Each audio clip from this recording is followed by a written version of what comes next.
Allah itu kalau bikin masalah itu sudah menyiapkan obatnya itu pasti.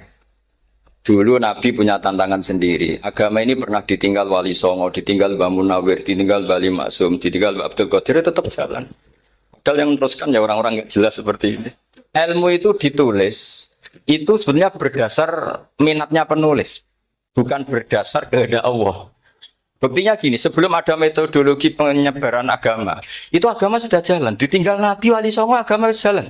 Penulis disertasi dokter enak, oh harusnya gini. Zaman rong nulis, tulis, wah agama wis mlaku. Sebetulnya orang nulis itu kan untuk gelar doktoral, untuk kenaikan pangkat. Mana ada kiai-kiai itu menjadi pinter karena tulisan para doktor?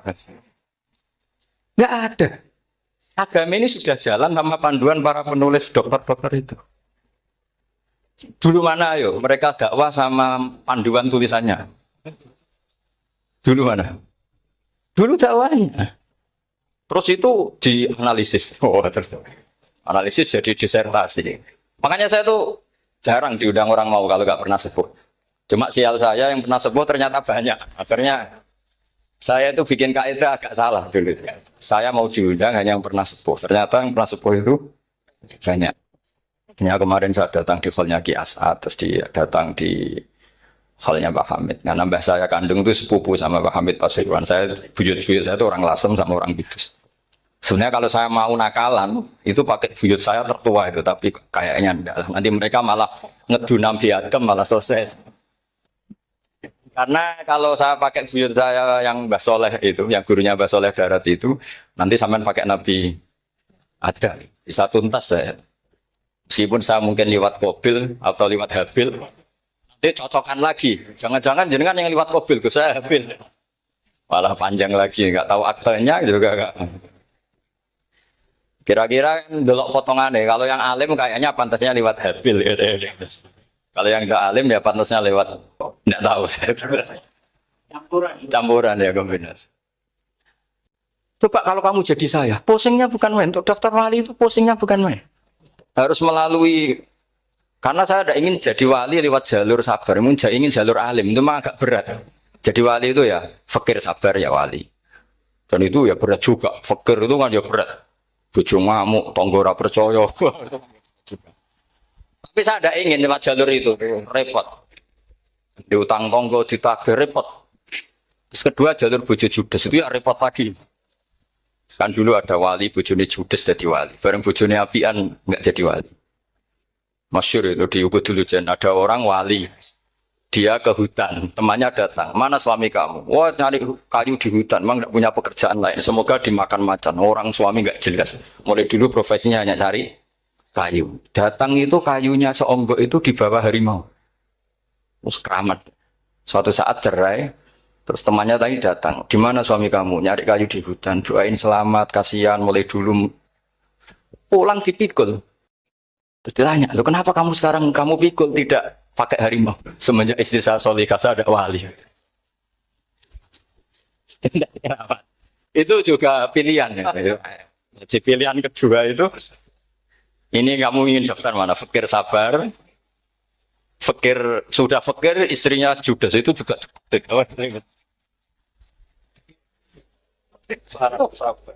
Terus ketiga itu jalur alim, atau bisa saja alim itu jalur pertama. Tapi kan ya harus ngerti sorot, nahwu, iklal. Saya sampai sekarang masih belajar iklal sampai sekarang. Ya gak kebayang kan? Tapi begini ya, Quran itu al-mira fil Quran kufrun ya, atau al-jidal fil Quran kufrun. Ya, ada dua riwayat. Memperdebatkan Quran itu kafir. Nah, awal debat itu karena Quran dianalisis. Sehingga karena dianalisis ini sebetulnya yang masuk itu analisisnya para analis, bukan hakikatul ilm. Misalnya gini, para dosen atau para peneliti itu harus pernah jadi wali. 2 menit saja, tidak usah lama-lama. Karena grup wali juga gak terima kalau ini jadi wali lama-lama, karena ada aturannya. Kalau dalam istilah Syaikhul Qadir Al-Jilani, fasalab tuhalah, kalau orang wali gak layak, bredel katanya gitu. Misalnya begini. Ada kiai yang milih zuhud, cuek terhadap perubahan zaman. Sebetulnya orang analis akan bilang itu cuek, tidak peduli dengan sekelilingnya. Tapi di dunia wali, orang cuek itu mutawakkil ala Allah. Makanya dalam kitab hikam da'id tadbir, fama qoma bihi ghairuk la tukim bihi nafsa. Sudah kamu tidak usah mikir dunia. Ini sudah ada al-mudabbir yaitu Allah Subhanahu wa ta'ala. Kamu mikir, enggak ikut punya kok kamu pikir. Hidayat yang milik Allah, rezeki yang milik Allah. Kamu pikir, enggak melok juga kok pikir. Sehingga ketika dianalisis ini orang yang cuek, antisosial atau tidak punya kesolehan sosial kalau mereka ngamati orang-orang soleh yang tertutup itu. Padahal ini adalah orang yang dekat Allah. Karena sudah makamnya makam apa? Tajrid. Tapi dianalisis meninggalkan apa? Sosial. Lah yang pro sosial, misalnya yang dosen, yang ceramah di mana-mana, dianggap peduli sosial. Jangan-jangan peduli nasibnya sendiri. Karena ya ada untungnya gitu. Makanya seperti ini kalau nuruti begitu-begitu itu tidak ada selesainya. Maka kita harus ngomong sesuai hakikatul amr. Bahwa anak abdun soro fakhri dimna fakri. Jadi kita ini selalu hambanya Allah. Yang menjadi kebanggaan kita adalah mulazamatul fakr. Bahwa kita selalu butuh Allah. Baik diucapkan maupun tidak. Dan itu ilmunya para wali. Jadi khawatir saya kalau alumni-alumni Al-Munawwir ini menjadi korban analisa para analis yang belum pernah jadi wali. Itu biasanya metodenya Masya Allah. Misalnya metode hafalan cepat. Indonesia itu Islamnya moderat. Terus kita cari dari kelompok 73 ini mana yang moderat. Apalagi Islam Nusantara, ini kelompok keberapa lagi, kan terus bingung secara referensi. Nggak apa-apa, kita jadikan hiburan istilah Islam Nusantara, Islam moderat, Islam ekstremis, Islam. Jadikan hiburan, tapi tidak merubah ilmu kita yang mau rusak dari Rasulullah SAW, yaitu bahwa umat ini hanya terbagi 73.